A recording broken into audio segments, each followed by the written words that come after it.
In the impoverished outskirts of General Santos, Philippines, where the smell of fresh fish mingled with that of sweat and hope, young Manny grew up amid hardships and dreams. His small body, thin from the constant lack of proper meals, carried a determination greater than any obstacle. While other boys played in the muddy streets after the monsoons, Manny would sneak into the small-town gym, an improvised shed with patched sandbags and a ring that resembled a patchwork of sporting remnants. His father's absence was a wound that never fully healed, an empty space that Manny tried to fill with each punch on the punching bag. Ruben Pacquiao had left when Manny was only 12, leaving his mother Dionysia alone to raise 6 hungry children in a nation where opportunities were as rare as diamonds by the roadside. The nights were filled with the sound of rumbling stomachs and the whispers of his mother's prayers, a woman of unwavering faith who believed that God had a purpose for every tear shed. To help support the family, Manny sold cigarettes on dusty corners and bread on humid mornings, watching the more fortunate pass by in their imported cars. His small body hid a giant heart that dreamed not of riches for himself, but of a decent plate of food for his mother and siblings. Boxing entered his life not as a choice, but as the only door ajar in a hallway of locked doors, a chance to turn his fists into instruments of survival. At 16, weighing less than many 12-year-old boys, Manny boarded a ferry to Manila with nothing but a bag containing 2 shirts and an extra pair of flip-flops. Manila, the city of concrete and contradictions, where skyscrapers grew alongside endless slums, received Manny without ceremony, indifferent to yet another provincial with dreams bigger than his possibilities. For weeks, he slept on the gym floor, using sweaty towels as blankets, waking before dawn to run through the still sleeping alleys. In his first professional fights, competing in the flyweight category at just 16 years old and weighing 98 pounds soaking wet, Manny looked almost childlike before his opponents. But there was something in his eyes, a flame that didn't extinguish even when his body fell exhausted at the end of each training session. Lower-class Filipinos began to see in him a reflection of their own daily struggles, a boy who, like them, had been born with nothing but refused to accept destiny as a final sentence. No one, not even Manny himself, could imagine that those hands, calloused by years of child labor, would one day raise belts in 8 different weight categories. Time passed like pages turned by the wind, and each of Manny's victories was a line added to his story of overcoming. From improvised rings in Filipino provinces to gigantic Las Vegas casinos, his trajectory resembled a modern fairy tale written with blood, sweat, and an almost supernatural determination. The hunger that was once physical transformed into a hunger for achievements, to prove to himself and to the world that birth limitations did not define the endpoint of a journey. With each return to the Philippines after his international victories, Manny was received as a national hero, a living symbol that it was possible to win even when all circumstances conspired against you. The streets that once ignored him now came to a standstill to see him pass, and the same politicians who never looked at the poverty in his region now competed for photos by his side. But amid the glory and growing recognition, there was a void that no crowd could fill, a silent corner in his heart where the absence of the father who never saw his success resided. News about Ruben came sporadically over the years, fragments of stories about a man who had formed another family, who worked on plantations in the south of the country, who occasionally mentioned having a famous son but never attempted direct contact. Manny, between one championship and another, would send money to distant relatives in the hope that it would reach his father, a gesture not of vanity, but of resolution from a boy who, despite the hurt, never let resentment dominate his heart. At 30, with an established career and a fortune that could support generations, Manny expanded his activities beyond the ring. Elected congressman, then senator, he used his influence to try to change the system that allowed so many other children to grow up in the same conditions of misery that he had known so intimately. In each political speech, in each social project he inaugurated in forgotten rural areas, there was a silent subtext, as if each action was also a message to the absent father. Look what I managed to build, despite everything. The preparation for the welterweight world title fight against an opponent considered unbeatable was happening amid this duality that marked Manny's life. the resounding professional success, and the personal wound that never completely healed.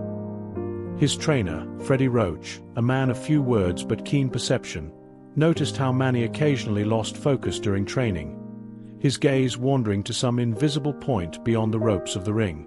They were brief moments, almost imperceptible to those who didn't know the darkest corners of his story, but enough to reveal that even legends carry their particular ghosts.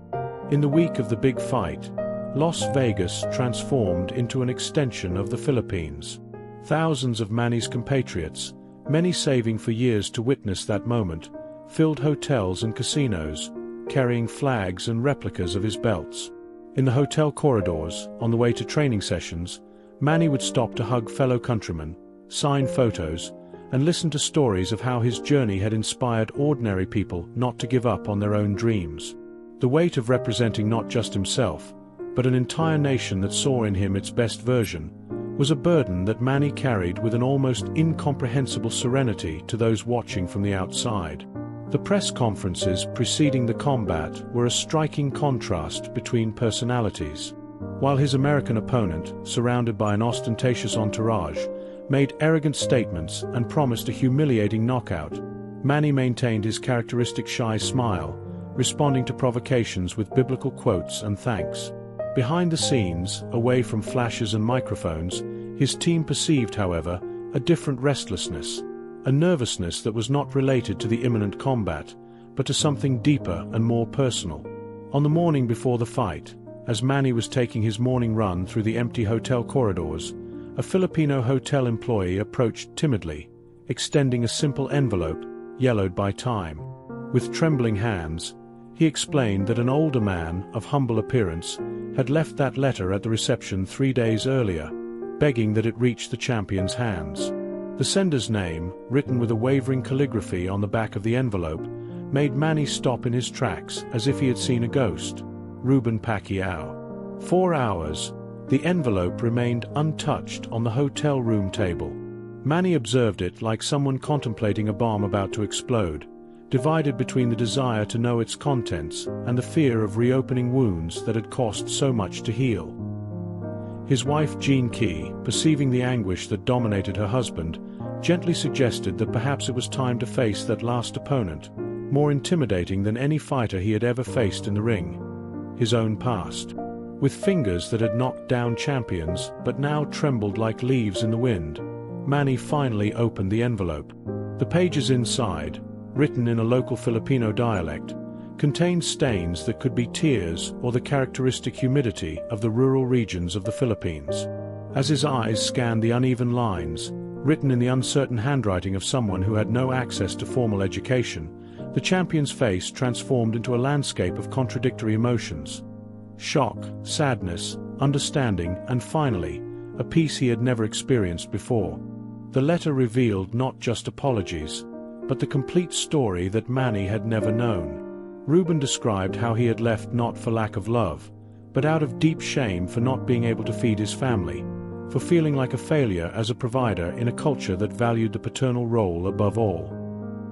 He recounted years working on distant plantations, sending small amounts anonymously through relatives, fearing that his presence would bring more pain than joy. He confessed to having followed each of his son's fights on television in bars in remote villages, silently crying at each victory, wishing he had the courage to present himself, but paralyzed by the fear of rejection. The last pages brought a revelation that hit Manny like a blow more powerful than any he had ever received in the ring. Ruben was dying. Advanced cancer, discovered too late for effective treatments, gave him only a few months to live. His last wish was to watch his sons fight, not for the sporting spectacle, but to, at least once, be in the same environment as the extraordinary man that his little boy had become, even without his guidance or support. He didn't ask for forgiveness nor public recognition, just the chance, even from a distance, to witness the legacy that, despite his flaws, he had helped bring into the world. The news spread like fire among Manny's team. His trainer, concerned about the emotional impact hours before the most important fight of his career, briefly considered postponing the meeting between father and son until after the combat. But Jean Key, with a silent wisdom that balanced her husband's sometimes impulsive temperament, insisted that some healings need to happen at the exact moment they are needed, not when they seem convenient. The decision was made. Ruben would receive a place of honor in the arena, close to the ring, where he could finally see his son not just fight, but fully exist in his element. The news of Manny's father's presence, kept secret from the press, created an almost sacred atmosphere in the locker room before the fight. Team members, many of whom had accompanied Manny since his early days in Manila, moved with unusual solemnity, aware that they were witnessing not just the preparation for a combat, but for a reckoning with destiny. The priest who always blessed Manny before his fights offered special prayers, speaking about forgiveness and reconciliation with an emotion that made even the toughest security guards disguise tears. When the moment finally came to head to the ring, Manny seemed transformed. His usual cheerful walk to the sound of Filipino music was replaced by an almost solemn procession. His eyes, usually fixed ahead, scanned the crowd as if looking for a specific face. The television cameras, always eager to capture every expression of the fighters, transmitted to millions of viewers around the world the image of a man who seemed to carry not only the weight of an entire country on his shoulders, but also that of a personal story that could finally find its conclusion. In the first round, Manny seemed unrecognizable. His movements, normally fluid and unpredictable, were mechanical, his reflexes a second slower than usual. His opponent, perceiving the Filipino's unusual vulnerability, took advantage to dominate the center of the ring, connecting blows that on other occasions Manny would have easily dodged. In the intervals between rounds, his trainer questioned what was happening, but Manny just shook his head, unable to explain the emotional storm that prevented him from fully focusing on the fight. It was during the interval for the fourth round that something extraordinary happened. While receiving instructions and having his face cleaned by assistants, Manny finally saw him. An elderly, fragile man, wearing a simple shirt with Filipino colors, sitting a few meters from the ring, with eyes that were mirrors of his own. There were no grand gestures, no dramatic acknowledgments, just a moment of silent connection across the physical space that separated them. In that instant frozen in time, decades of absence, pain, and unanswered questions seemed to condense into a single look loaded with everything that words could never adequately express. Something changed in the fourth round. Manny's posture visibly transformed, as if every cell in his body had awakened from a long torpor. His blows, previously hesitant, now cut the air with deadly precision. His footwork regained that hypnotic dance that confused much larger opponents. The crowd, which minutes before had been murmuring worried about their idol's below-expected performance, now roared at each perfect combination, at each impossible dodge that seemed to defy the very laws of physics. The opponent, who at the beginning displayed a confident smile, now looked confused and increasingly desperate in the face of that metamorphosis. In the sixth round, after a devastating sequence of blows that began with a precise jab and ended with a left cross that found the chin with seismic force, Manny's opponent collapsed on the canvas. The referee didn't even need to reach the final count. It was clear to everyone in the arena that the fight was over. Manny Pacquiao had just won his 8th world title in 8 different categories, an unprecedented feat in boxing history. While the arena exploded in celebration, with Filipino flags waving everywhere, Manny did not jump for joy as he used to do after his victories. Instead, he knelt in a corner of the ring, his forehead touching the ropes as silent tears ran down his face covered in sweat and marks from the battle. They were not tears just for the sporting victory, but for the closure of a much longer and more painful cycle than any preparation for a fight. The press conference after the fight surprised even the most experienced journalists in sports coverage. Instead of celebrating the historic feat or analyzing the technical moments of the combat, Manny, still with his face marked by the battle, spoke about forgiveness, about second chances, and about how some important victories happen away from the spotlight. Without revealing specific details that he considered too private to share with the world, he mentioned that that night represented not just a professional triumph, but a personal one, a reconciliation with parts of his history that for a long time had remained open like exposed wounds. Behind the scenes of the arena, away from microphones and cameras, the true historic moment of that night was taking place. In a simple room, hastily mobilized by Manny's team, father and son formally met for the first time in more than 20 years. There were no dramatic embraces or grand declarations of affection, just two men, one at the peak of his strength and the other visibly debilitated by illness, sitting face to face, initially in a silence charged with decades of absence. Reuben, with hands trembling from years and emotion, slowly extended a small metallic object to his son, an old pocket watch, the only inheritance he had received from his own father. The following hours were filled with conversations in low voices, interrupted by long, contemplative silences. Gene Key occasionally entered offering water or food, witnessing with contained emotion the unfolding of that meeting that seemed to exist outside normal time, in a dimension where past and present merged.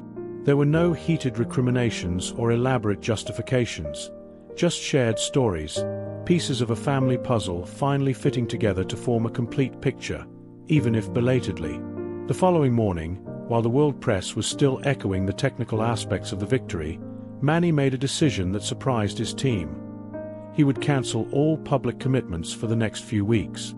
The fighter, who had always been meticulous in honoring every scheduled interview and appearance, now declared that he needed this time for personal reasons. Speculations in the media were immediate, ranging from possible undisclosed injuries to theories about secret negotiations for future fights. Only his most intimate circle knew the true reason. Manny had decided to accompany Reuben back to the province, to get to know the simple village where his father had spent the last years. The trip to the rural province happened without official announcements, without entourages or security. Wearing simple clothes and caps to reduce the risk of recognition, Manny, Gene Key, and Reuben boarded a domestic flight to a remote region of the Philippines. The contrast could not be more striking. Days before, Manny was in Las Vegas, the city of lights and excesses. Now he walked on dirt roads, greeting local residents who initially did not recognize in the simple figure wearing a t-shirt and flip-flops the same man whose face adorned posters and commercials throughout the country. Reuben's house was a modest structure of wood and corrugated metal, similar to thousands of other rural dwellings scattered throughout the Philippine archipelago. The simple interior, with few furniture pieces and an improvised altar with religious images, revealed the ascetic life that his father had led during all those years of separation. What surprised Manny, however, was discovering a small space on the wall covered with newspaper and magazine clippings documenting his career. Each victory, each title, carefully preserved as treasures. In a corner, a partially consumed candle indicated regular prayers, a silent ritual of a distant father who, in his limited way, had never completely abandoned his son. In the days that followed, Manny immersed himself in the daily life of the community, helping with simple tasks, talking with local residents who gradually overcame the initial surprise of having a world celebrity among them. In many moments, he observed his father from a distance, noting how, despite the illness that clearly consumed him, Reuben maintained a silent dignity in each gesture, a resilience that Manny recognized in himself. They were more alike than he had ever imagined, both forged in the same furnace of adversities, only following diametrically opposite paths. At night, under a starry sky that only the countryside allows one to appreciate in its fullness, they talked about everything and nothing. Reuben shared stories from Manny's childhood that he himself had forgotten, small fragments of a time before the separation, when they were a complete family. He talked about how his son, even very small, already showed an unusual determination, a refusal to accept limitations that others considered definitive. These memories, narrated with the increasingly weak voice of a man facing his final days, filled gaps in Manny's identity that not even his world achievements had managed to complete. One afternoon, while accompanying Reuben on a slow walk around the property, Manny finally asked the question he had avoided since the reunion. Why had his father never attempted direct contact, even after his financial situation dramatically improved? The answer came after a long silence, intertwined with the singing of birds and the rustling of leaves in nearby trees. Reuben explained that his greatest fear was not rejection, but that his presence might somehow tarnish the immaculate image that Manny had built.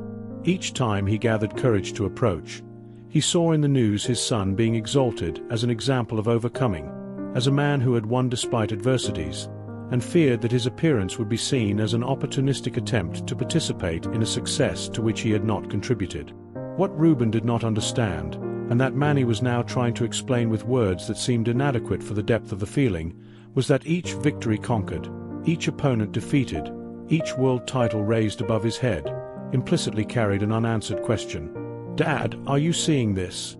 All the success, all the wealth and global recognition, although genuinely directed to improve the life of his family and the Filipino people, were also, at some level, a coded message, a bottle thrown into the sea in the hope that, eventually, it would find its original recipient."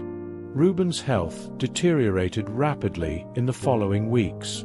What doctors had predicted as months of life visibly shortened with each dawn. Manny, who had faced the fiercest opponents without blinking, found himself absolutely unprepared for the battle his father was fighting. A fight where physical strength, strategy, and determination offered no advantage whatsoever. Using his influence and resources, he brought the best medical specialists available, not in the unrealistic hope of a cure, but to ensure comfort and dignity in Ruben's final days. On a particularly clear morning, when the sun was rising painting the Philippine sky with vibrant shades of orange and red, Ruben asked to be taken outside, to feel the breeze coming from the nearby rice fields. With the help of Manny and Jean Key, he settled into a simple chair under the partial shade of an ancient mango tree. In an almost inaudible voice, he confessed something he had kept until that moment. On the night of the big fight in Las Vegas, when their eyes briefly met, he had felt as if all the purpose of his life, even with its mistakes and absences, had been fulfilled. Seeing his son not just survive, but transcend all the limiting circumstances of his birth, had brought a peace that he never believed possible. In an improvised but deeply meaningful ceremony, Manny formally introduced his children to the grandfather they had never known. The children, initially shy before that fragile stranger, soon approached, telling school stories and asking innocent questions that drew weak smiles from Ruben. There was something profoundly symbolic in that meeting between generations, as if a cycle was being closed and, simultaneously, another was opening with renewed possibilities. Manny observed the scene with an almost indescribable emotion, witnessing the healing of a family wound that crossed generations. The following week, during a quiet night as the gentle rain fell on the metal roof, Manny Pacquiao passed away peacefully in his sleep. His funeral, at Manny's insistence, was a simple ceremony, respecting the reserved character that his father had always maintained. Only at the last moment, when few were still reporting the fact, did Manny publicly reveal the reunion and reconciliation that had occurred. In a brief but emotion-laden statement, he explained how those last days with his father had completed a circle in his life, providing a form of victory that no world title could offer. Months later, on his return to the rings after the mourning period, attentive observers noticed something different in Manny Pacquiao. There was a new serenity in his eyes, a peace that seemed to transcend the immediate circumstances of victories or defeats. His father's pocket watch now accompanied him in each fight, discreetly placed among his personal belongings in the locker room. And before each combat, in a ritual that would become his trademark in the final years of his career, Manny briefly touched the watch while whispering words that only he could hear, a private conversation with a spectator who, although physically absent, now permanently occupied a place of honor in his story. The extraordinary trajectory of Manny Pacquiao, from the impoverished alleys of General Santos to the biggest sporting stages in the world, thus gained a new chapter, not marked by knockouts or world titles, but by a reconciliation that reminded everyone that, even in stories of greatest success and glory, it is the human bonds, broken and rebuilt, that confer true meaning to the journey. The letter from an absent father had closed an old wound, allowing the champion to finally fight, not only carrying the weight of unanswered questions, but with the lightness that only forgiveness and understanding can provide. If you like this kind of story, leave your like and subscribe to the channel so you don't miss out on the next videos.